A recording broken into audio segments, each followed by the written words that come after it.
குரு சந்திர யோகம் 40வது வயதுக்கு பிறகு வாழ்க்கையை மாற்றும் யோகம். குரு சந்திர யோகத்தின் அதிசயங்கள். வயசு 40 ஆகிவிட்டதா, ஆனால் இன்னும் உங்கள் வாழ்க்கையிலே ஒரு பெரிய திருப்பம் வருமா என யோசிக்கிறீர்களா? உங்களுக்கே தெரியாம ஒரு அதிசய யோகம் உங்களை காத்திருக்கலாம். ஒருவர் வாழ்க்கையில் சில காலகட்டங்கள் மாற வேண்டும் என்ற ஒரு அழைப்பு வரும். அந்த அழைப்பு சிலருக்கு 40வது வயதில் வரலாம். இதுதான் குரு சந்திர யோகம். இந்த யோகம் இருப்பவர்களுக்கு வாழ்க்கையின் 40வது ஆண்டில் ஒரு புதிய கதையை எழுதும் வாய்ப்பு கிடைக்கும். நேரம் தாமதமானதல்ல. தொழிலில் வெற்றியும் அரசியல் சாதனைகளும் நிதி சுயதிறனும் அனைத்தும் இந்த யோகத்தின் ஒரு பக்கம். இந்த வீடியோவில் இந்த யோகம் ஏற்படுவதற்கான கிரக நிலைகள், அதன் பலன்கள், உங்கள் ஜாதகத்தில் இது இருக்கிறதா என்பதை எப்படி பார்ப்பது என்பதை பார்ப்போம்.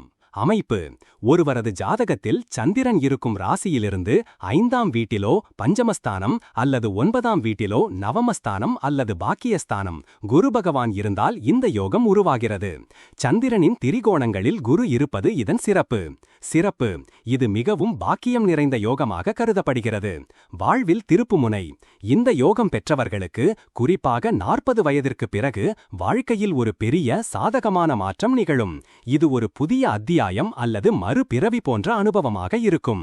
பலன்கள்: தொழில்: புதிய தொழில் தொடங்குதல், தொழில் மாற்றம் அல்லது சுயதொழில் மூலம் அபரிமிதமான வெற்றி. அரசியல்: சிலருக்கு அரசியல் பிரவேசம் ஏற்பட்டு உயர் பதவிகளை அடையும் வாய்ப்பு. குணநலன்கள்: நம்பிக்கை, மனசாட்சி, சேவை மனப்பான்மை, நியாய உணர்வு ஆகியவை இவர்களின் முக்கிய பண்புகளாகும். சமூகத்தில் நிலை: பொது வாழ்வில் மிகுந்த மதிப்பும் புகழும் பெறுவார்கள். சிறந்த பேச்சாற்றல் மூலம் மக்களிடம் நம்பிக்கை பெறுவார்கள். யோகத்தின் வலிமை: சந்திரன் நல்ல நிலையில் உச்சம் ஆட்சி இருந்தால் யோகத்தின் பலம் கூடும். குருவும் ஜாதகத்தில் பலமாக ஸ்தான பலம் இருந்தால் எதிர்பாராத வெற்றிகள் கிட்டும். முக்கிய செய்தி: வயது ஒரு தடை இல்லை என்பதை இவர்கள் வாழ்க்கை மூலம் நிரூபிப்பார்கள்.